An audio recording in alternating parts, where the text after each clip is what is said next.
So, pag rice assistance, cash pa rin ang ibibigay ninyo?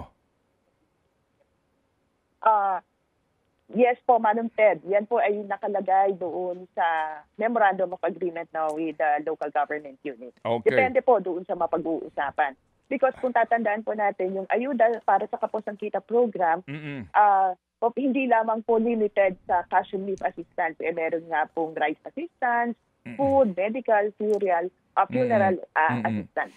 Opo, pero ito po, rice assistance, pero ibibigay niyo pa rin po ng cash. At diyan, wala na ho kayong control kung anong gagawin ng recipient, kung bibili niya ba ng bigas o saan dadali ng pera.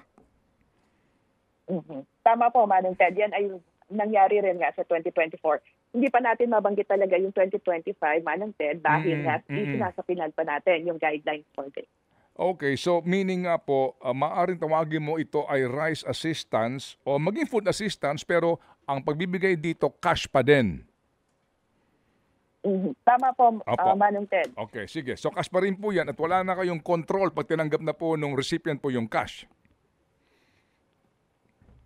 Tama po, Manong Ted. Okay, depende rin kung paano po nila gagamitin. Kasi gaya ng nabanggit ko, ang AKAP, similar to AIC, magkakaiba yun din yung classification ng assistance under the financial assistance. Well, actually, basically, halos wala naman pinag-iba eh. Opo, ito pong AIC tsaka AKAP kung talagang susuriin mo. No? Basically po, doon sa ginawa nga natin pong pag-aaral at maging panayam nung una pa.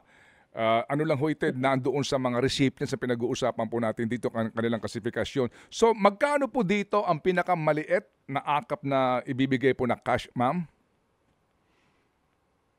Yung 2024, Manong Ted, kasi nakaano yan nag-range from 2,000 to 10,000, again, subject to the assessment of the social worker. Dahil yung social worker muli ang nagdetermina kung magkano ba yung matatanggap, depende rin doon sa circumstances, sa support systems, etc. Other information na na-provide ng client. Okay. For 2025, again, pina-finalize natin yung guidelines for this, Manong Ted. Opo, yung nga po, klaro na ho yan. Inaayos pa ho ang guidelines nito. So, minimum dito, 2,000 piso. Opo, Manong Ted. Yung 2024, 2,000 to 10,000 po.